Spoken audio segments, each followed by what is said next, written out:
Good morning, everybody. I guess we'll go ahead and call the meeting to order. Thanks, everyone, for showing up for our July meeting of the PPIC. We actually have a fairly light agenda this morning, but not having met in June, I felt like we needed to get together just to keep things afloat. So we'll probably run through this fairly quickly and get on out of here and let everybody get back to what they need to be doing. I guess we'll start with the roll call, if you would, please. Yes, sir. Okay, Rob. Good morning. Mr. Barham. Here. Mr. Bento. Here. Mr. McGuire. Mr. Reinerberg. Here. Mr. Toops. Mr. Wallace. And Captain Watkins. Yes. We have a quorum. We have a quorum, okay. I don't know where Jim Toops is. He said he's coming. He might be just running a couple of minutes late. All right, there are actually two sets of minutes from the May meeting which have been presented. I mean, obviously we had the minutes from our meeting in the morning of May 23rd, and then the joint meeting with City Council for the evening of May 23rd. Mr. Ashby, do we need to approve these separately, or can we approve them as one? If you don't have any edits to either one, you can approve them jointly. Okay. If I presume everybody's looked at these, are there any questions, concerns, additions, deletions, corrections? They're fairly straightforward.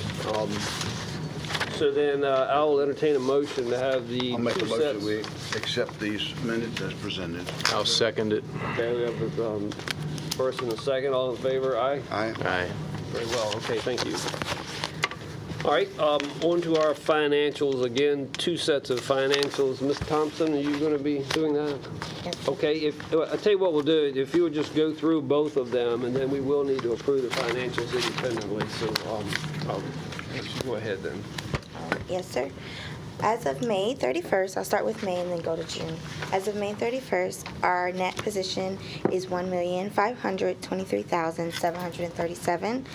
And moving to our unaudited statement of revenues, expenses, and changes in net position, there were 4 expenses posted to include a $2,864 used for environmental work for 3930 Burton's Point, and then 3 other expenses that totaled to $1,346 for business development.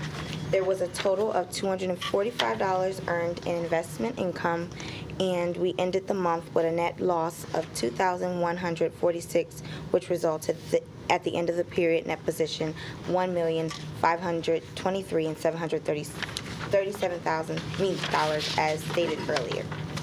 And then moving lastly to our unaudited pool cash and cash temporary investments detail statements. After the revenue and expenses, our ending pool cash was a negative $26,541, making the total cash and temporary investments a balance of $982,185. So that was May. Okay. Moving All on. right. Oh, Go ahead. okay. Moving on to June, starting with our unaudited statement of net position. As of June 30th, 2017, we had a net position of $1,520,965. And then moving to the unaudited statement of revenues, expenses, and changes in net position, we had 2 expenses that were posted, one for $2,688 used again for environmental work at 3930 Burton's Point, and then a $659 for indirect cost allocation. There was a total of $214 earned in investment income, and that made our net loss go to $2,772, which resulted in our end of period net position of $1,520,965 as stated earlier. And concluding with our unaudited pooled cash activity and cash and temporary investment statements, after the revenue and expenses, our ending pool cash is $30,396, making the total cash and temporary investments as a balance of $993,220, and we have our town bank wire transfer to move our pool cash over of that pool cash amount of $30,396. Right, understand that amount of money is going to be transferred over today, so that will be taken care of. Okay, are there any questions on these 2 months' worth of Yeah, financial? I'd like some explanation on this $30,396 that we paid the city. I know we owed it, but what was it for?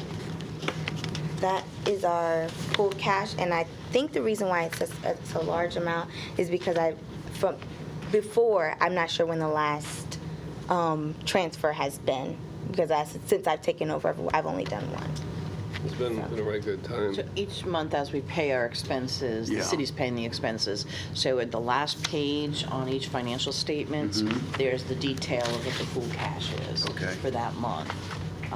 We will do a pooled cash one. June 30th is the end of the fiscal year, so we can do a pooled cash one of all the 30,000, give that to you guys next month. Right. Basically, it's the money that the PPIC owed to the city for what they did to the property. Exactly. Okay, thank you. All right, any other questions? Okay, so we'll need two votes on these, and this needs to be a roll call vote, is that right? Yes. All right, fine. So first I'll need a motion to accept the May financials as they have been submitted. So moved. Okay, second? Second. Okay, all in favor? Roll call. Go ahead, Rob. Yes, sir. Mr. Barr, Yes. Mr. Bento, Yes. Mr. Reinerberg, Yes. and Captain Yes. Watkins, I'm sorry. And motion carries. All right, very well. Same thing for the June financials. I'll need a motion in a second. So moved. Second. Okay, All right, Mr. Barr, yes. Mr. Bento, Yes. Mr. Reinerberg, Yes. and Captain Watkins. Yes. All right, motion carries.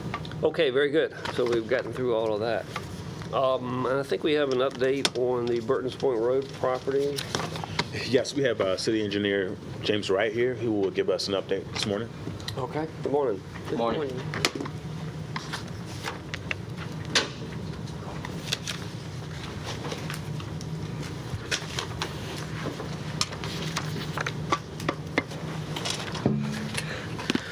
So the former school board property is a 9.5 acre parcel.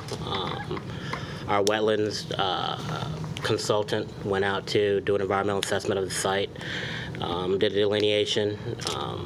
He found that 3.75 acres of wetlands were identified on site.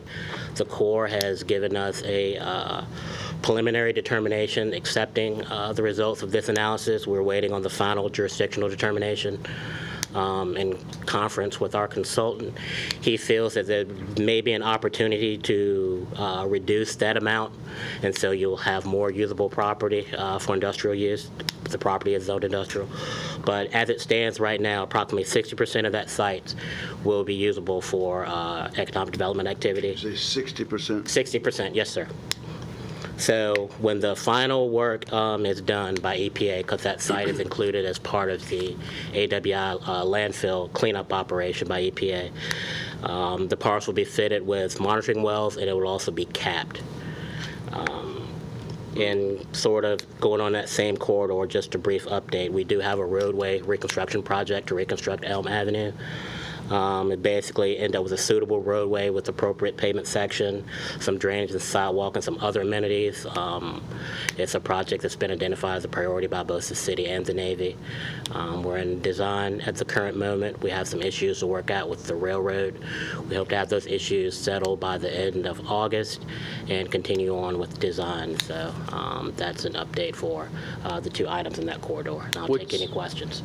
Two things. So with the potentially even greater delineation, how much are we talking? You said he thinks he could get more out of it. I'm not sure. He said there's some species on the site that are somewhat borderline, and he'll make an argument that they're not viable wetlands, and if the Corps accepts his argument, that 3.75 acres of wetlands on site will be reduced and you'll have more property. Is there any other additional costs that would be associated with that? No. And then the second one, the time frame on the roadway reconstruction, I mean, to start or to potentially complete that for Elm Avenue? Hope to have design finished sometime in the fall, winter time frame, and then move forward with construction shortly thereafter. It'll probably be between somewhere from 8 months to 14 months to complete the road work. There has been some delay in the landfill operation or extension of time just because the amount of material found on site with the cleanup and due to construction basically where they're located, any type of construction issues, unforeseen circumstances sort of lengthening that time. So there will be some time added on to the end of what you were previously told when that site would be ready. We hope to get an update from EPA sometime here within the next 60 to 90 days. Right, okay. The Elm Avenue project, that's quite interesting because that's something that I've identified for quite some time that needs work. Can you just expand on that a little bit? Is it going to be widened?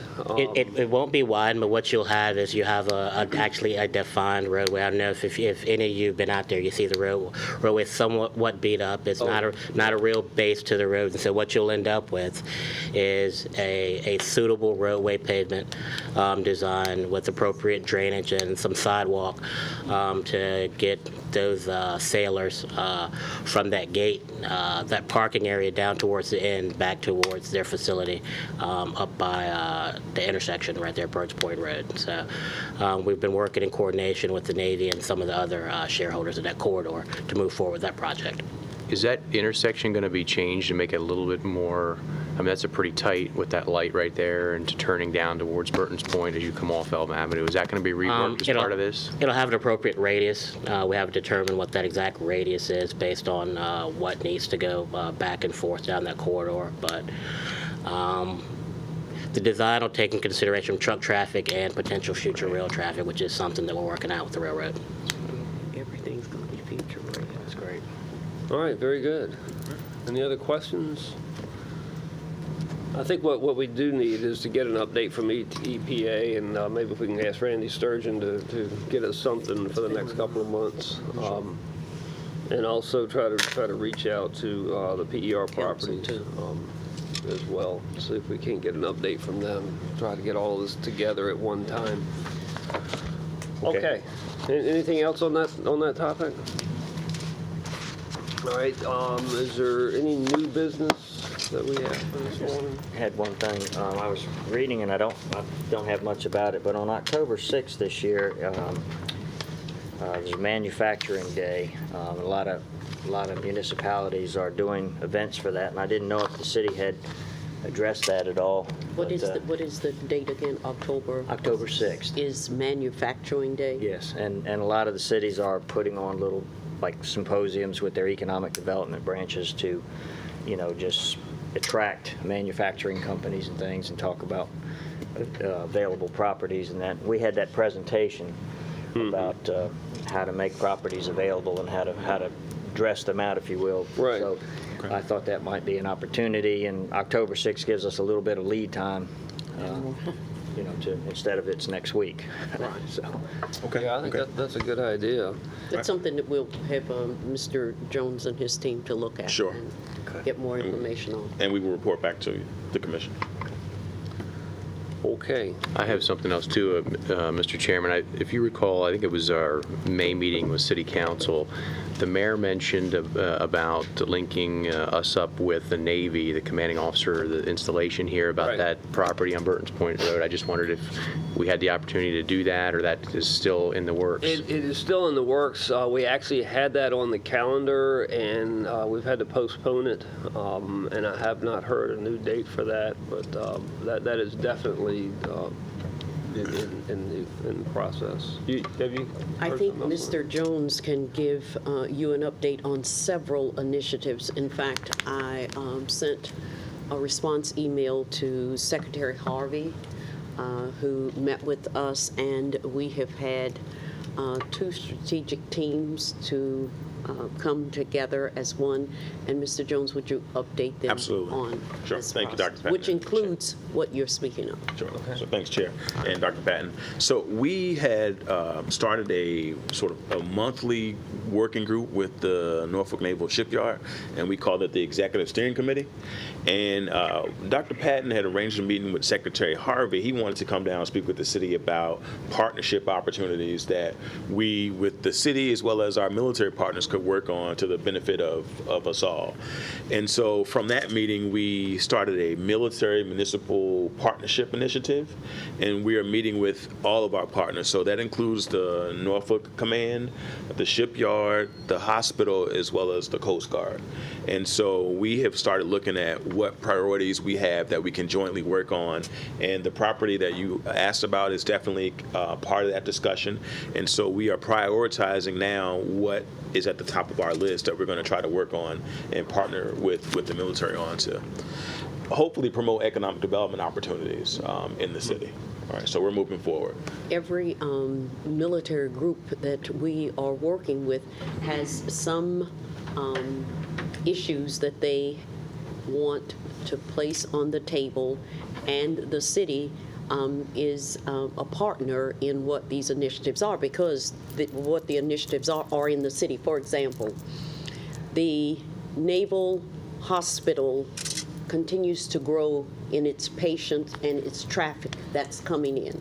The entrance to the hospital has been the entrance for, well, I've been here 32 years, so probably for the last 50, 60 years. Right. So on the table, through federal and state, and now with the city, they are undertaking a study to see how can they expand the entrance to the Navy Hospital. Going down the road, as they indicate, it's going to continue to grow. That has to happen. The shipyard, not only we're working with them in regard to the piers, but the overpass that is going toward the Jordan Bridge that is only, one said it's 13 and a half, but the sign says 14 feet high. It needs to be 17 feet. That little, I was going to say that little rickety piece of The pedestrian walkway. Pedestrian walkway. Right. When Yeah. I passed it, it looked like it could be very simple. I said, oh, here's a strut here and a strut over there. It looks like just a tube going across. Looked like that could easily be manufactured. up. But that's a major issue for the shipyard that they've been trying for years. And now they have the platform working with all of the partners and going toward the federal government to get that approved in order to lift it. So everybody came to the table, and in fact, Captain Carr from the Coast Guard came to the meeting with her Absolutely. whole list. of, Absolutely. this is what I want to put on the table. So this meeting, this team will be meeting every month. They have small working groups that are coming back to report on the issues and initiatives. So we've got a lot of synergy and energy going around lots of projects, to include the one you spoke of. No, I think that's great. I'm just, if I could put extra emphasis on the fact that the commanding officer had mentioned that that's not usable property. If that's something they're willing to pursue, I think we should strike while the iron is hot, because that is one of the last pieces of waterfront property that I think we could get a hold of, as a PPIC to redevelop. 100%. So. I was a little disappointed when that meeting had to be postponed, but it is definitely on the, Okay. We'll look to Yes, get we will follow that up. one rescheduled. yeah, we're not going to let that go. No. So, okay, good. Chris, an update from you. I'm sorry, I Wait a minute. passed you by. Any news on the Hammerhead crane and what we're going to do with that? Well, you had at this group the presentation from the curator. There has been a survey, and surveys wherever the curator has gone. There has been no determination to come to our attention as to what position the Navy is going to take. We do know that the cost for dismantling is in the millions of dollars. Right. And so that is really an initiative on the Navy. The city at this point has no plans and no ownership of anything with the Hammerhead crane. Very well. Sorry, Chris. Okay. Thank you. Just briefly, we just closed out our fiscal year, so I thought I'd just run through some of those numbers. As at the Port of Virginia, we had another record year, and it's really exciting times. For fiscal year 17, we as an organization moved about 2.7 million TEUs. That's 20-foot equivalent units. So that's a 7% year-over-year increase in volume, so very excited about that. Our volume grew across all platforms, too, as we look towards how we move that cargo off the facility. Still the back of a truck is how the majority of our cargo leaves our facilities. And on the truck, we saw about a 4.6% increase on gate moves for fiscal year 17. We continue to see robust double-digit growth on the rail, as that is one of the reasons we've had significant growth, is that we do serve the Heartland so well through our double stack capacity, both here at VIG, PMT, and at NIT. We saw 11.3% increase on the rail, and the barge as well. We continue to see growth. That's not just to Richmond, but that's also to the Port of Baltimore. We still move quite a bit of barge traffic, and that's 12% up year over year. I think one of the things we talk about are the big ships, and I don't know if any of y'all saw the Costco development's back today. She was here yesterday, I guess, and so we're working. Back yesterday? She showed up yesterday, and I checked this morning at 7 a.m. Costco development's still, it's still at VIG, it's still at mooring, or it's still tied up at berth. So that's exciting to see, here second time around. Last week we had the OOCL Malaysia. That was 14,000 TEUs. That's probably the biggest ship to date to ever call the Port of Virginia. Not much hubbub, but I think that's just showing that it's becoming sort of second nature. A regular. What's the name of the ship that's the 14,000? The Malaysia. OOCL. OOCL Malaysia. And to that point, one of the indicators or numbers that is down fiscal years are vessel calls. Overseas. We were down 11% looking at vessel calls, but granted, that's directly correlated to the bigger ships. So I don't think that comes by a surprise to anybody. In fact, we've been talking about that for so long that, yes, the number of vessel calls would gradually trickle down some based on the fact that we're seeing these large ships, and obviously they're dumping more cargo. So that's really exciting. And then general tonnage was up. We're not just moving air, because I think sometimes, people move a lot of exports, so those loaded or empty, our general tonnage numbers were up as well, almost 10%. So I think that's exciting. So across the board, I think fiscal year 17 really proved to be one of growth and performance at the Port of Virginia. As it relates to economic development, I know we had an exciting event last week. Thank you to the city and to Interchange. Robert did a terrific job in hosting an event, the city hosting an event there at Interchange's property. The former Gwaltney hot dog factory. They had a tilt-up event, and it all came together. They got walls. I haven't been by since. I'm assuming all the walls are up. So that goes really fast, that process. Yeah. And I think as we look economic development-wise from the port and working with the city, it's great to have product to sell. We can sell a world-class port and the potential, but actually having facility is not such a bad thing. And I would expect that facility will get filled up quickly, hopefully with port users. That would be our intent, is to see cargo heading towards that facility. But by no means, if it's another industry, that's a great thing as well. And I know Interchange is extremely capable as a developer and a third-party logistic provider. So I think things are looking up, and really excited for that opportunity. Secondly, I know a number of folks were in attendance. I think it was about 3 weeks ago. Dr. Patton was there, as well as the mayor spoke, and some of the council members for the Dong Energy and Dominion Energy announcement relating to offshore wind and the future of offshore wind here on the East Coast, but also here in Virginia. It's fair to say, slowly, there's definitely more interest and more conversation around some of the big projects. And to be honest, there are some states that are further ahead of us here than Virginia's at this point. There's identified projects in Maryland, Delaware, and obviously projects underway up in Massachusetts. So, but by no means is that a negative for us, because still we have some factors here that other harbors just don't have. And the fact that we have zero aerial obstructions is a big deal when you're talking about wind turbines that could be 300 meters tall, and ideally would want to leave a landside facility fully erect and go out to the open ocean. Well, there's only one spot that really could take place here on the U.S. East Coast, and we happen to be sitting right there here in the city of Portsmouth. So I think there's exciting potential. That's not by no means a short, maybe a mid to long-term future opportunity, but something that not only at the local level, the regional level, and the state, we're all very tuned in. We've kind of been through this exercise before, because if you think back about 8 years ago, there was a lot of conversation about offshore wind, and we stood up the Virginia Offshore Wind Coalition. There's a Virginia Offshore Wind Authority. So there's some pieces in place, and I think maybe this might be a second go-around, but it feels a little different this time, and so we're excited to see the potential and the potential for this region and obviously for this community.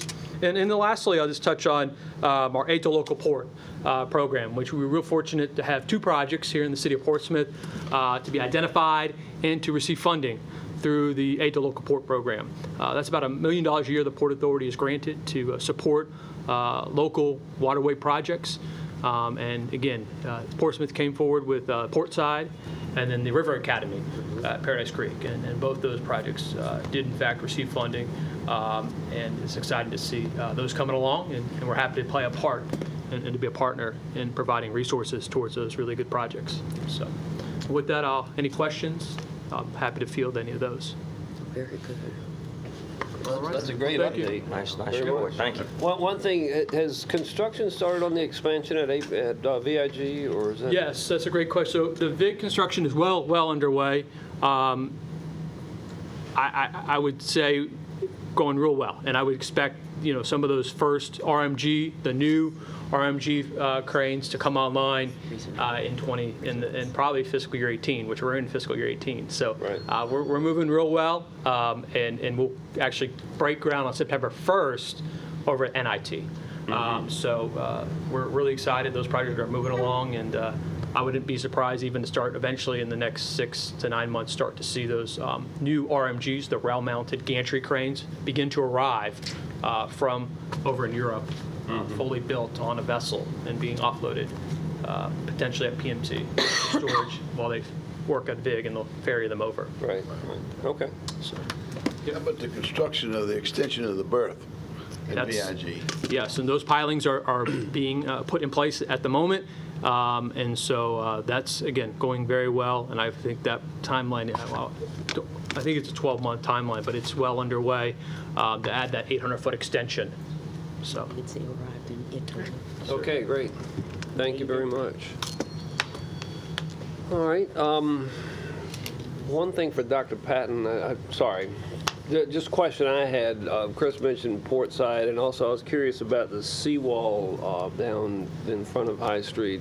What the latest is on that? He's gone, but the span which they are working right now should be completed by the mid part of August, and then the span which starts from the High Street landing all the way down to your end will be starting. So all of that is going to be done as well? Yes. Wow. Right. Okay. So it will continue while they're here. They're not leaving. They will continue. So it's all going. And then what is in Portside, what's going on with that? Well, we are, council has approved in the CIP budget for actually a structure to be built on the green space as from 1989 up until it was removed, there was a structure there. Some say, oh, well, that was just a temporary tent. Well, you would consider the pavilion, its tarpaulin is a tent structure, but it's going to be there for the next 50 years. With that said, we are looking for actually a building.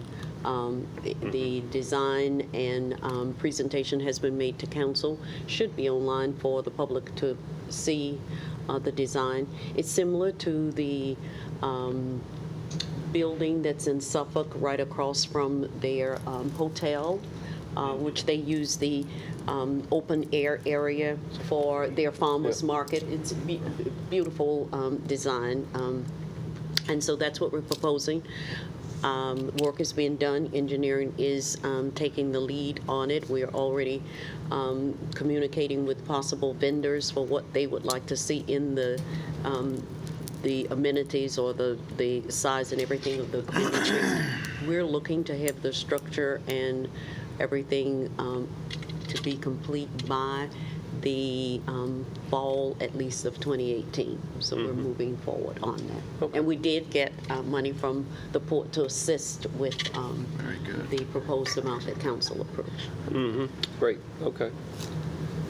Very nice. Well, that's all I have. Anything else from Yeah, in an effort to let all of the cities know that the Maritime is interested The Virginia Maritime Association is planning a mixer in Portsmouth the first week in November down at Fishes and Slips. Oh, last year we were where? Did you have one last year? We had one down there last year. And we went very well. People liked it. They liked that location. It was, what was it, Crave down there last year? Yes. Well, we're working on the Fishes and Slips sometime the first week in November. I'll let you know. That was a great location with the guy who ran the grave. There may be some other announcements, economic development, the Legends Depot. Yes, so you should have received, and if you have not, we will make sure you do receive, the Legend Brewing Depot, or Legend Brewing Company. Their location will open on the 31st. That will be the ribbon cutting. I believe it is at 11 o'clock. 11 a.m., yes. There is, however, a sort of a VIP social event that we will make sure we send to you all. That is actually tomorrow evening, starting at 6:30. So we will make sure we send that out to the group here. Certainly everyone is invited for that event, but we will make sure that they have that. This is a soft opening for city officials to see the exciting products that they're going to be bringing to downtown. But we will make sure that you all receive that invite. Okay, Nice, very nice. great. That would be nice to see.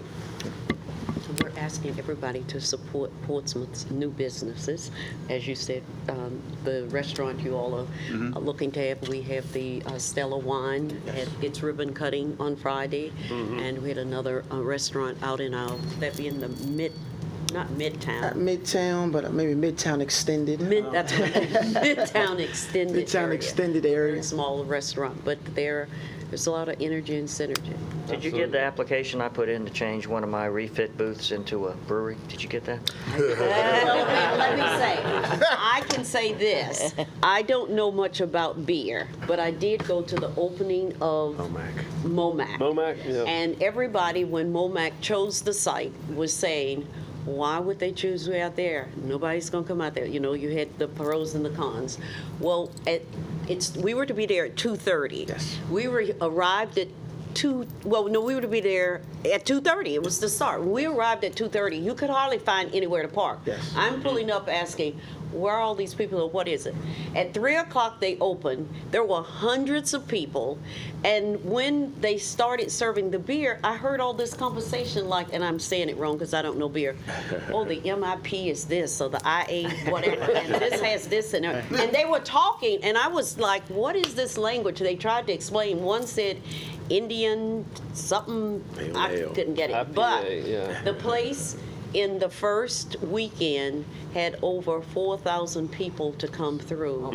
And they follow the opening of these breweries. So people were from out of town to be a part. And one man said to me, I can't wait till Legends Depot open. And I was like, do you know about Legends? He says, I drive every week to Richmond to get some brown ale. And then one man said, that's the best brown ale in the country. So I don't know what brown ale is. Yes. But people are excited. And I will say we visited MOMAC last weekend, and what I was impressed with, and I think it was probably part of the permitting process, the ability for food trucks to come in. They had done these pedestals with water and electric external from the center. It's designed to, I don't know if you had been there and saw that for the other night, for the food yeah. truck. I thought that was really well done, and we went, midweek, and the place was packed. And the food trucks, there was, 2 food trucks there, and I wondered too about, Midtown Shopping Center kind of off where Blockbuster used to be, but my goodness, what a way to reinvigorate that center and that part of town. Absolutely. And to spin off children, families can bring their children. And then there's the Fit smoothie bar right at the end. So, they can get soft drinks and Yeah, I think the and things, people but that you go down benefited the there. most is Rita's Pizza right Rita's there. Pizza. Right, they had to, People are just raking it in there. Right, Certainly, right. certainly. What we will find, and I think one of the things that Portsmouth has always liked to have is we always want to be a destination, and these craft breweries make us part of that destination. Individuals will travel near and far, as you will see, to partake in an adult beverage at these locations, and so we will continue. I think that is caused us to have some significant uptick in individuals looking to locate in Portsmouth. Since MOMAC is open, we've received communications for at least 2 other breweries that are not located locally. So this reach is spanning outside of the region. So certainly there are opportunities, and we will continue to expose and showcase those opportunities as best as possible. Very nice. Very good. Very good. Ms. Jones, did you introduce your intern? No, but I can take time to do that. And just real quickly, we actually have followed up with MOMAC, and they said they're doing well, and they would let us know if they needed anything from the city, so we're there to support them also.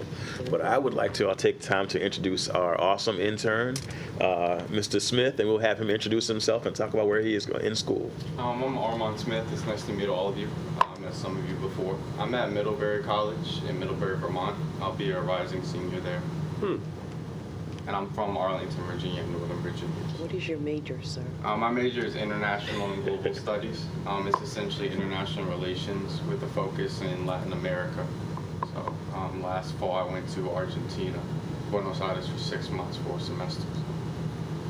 Very nice. Well, we're delighted to have you here. Thank you, and I want to thank Economic Development and the city manager and city staff for the opportunity as well.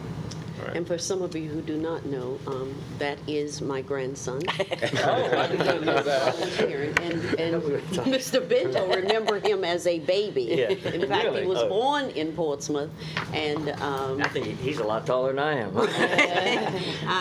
I said to him that Richard Hartman, who used to be the Public Works and City Engineer, asked me, how old is Armand now, 12? And I looked at Mr. Hartman and I said, Mr. Hartman, Armand this October will be 22. He's a senior in college.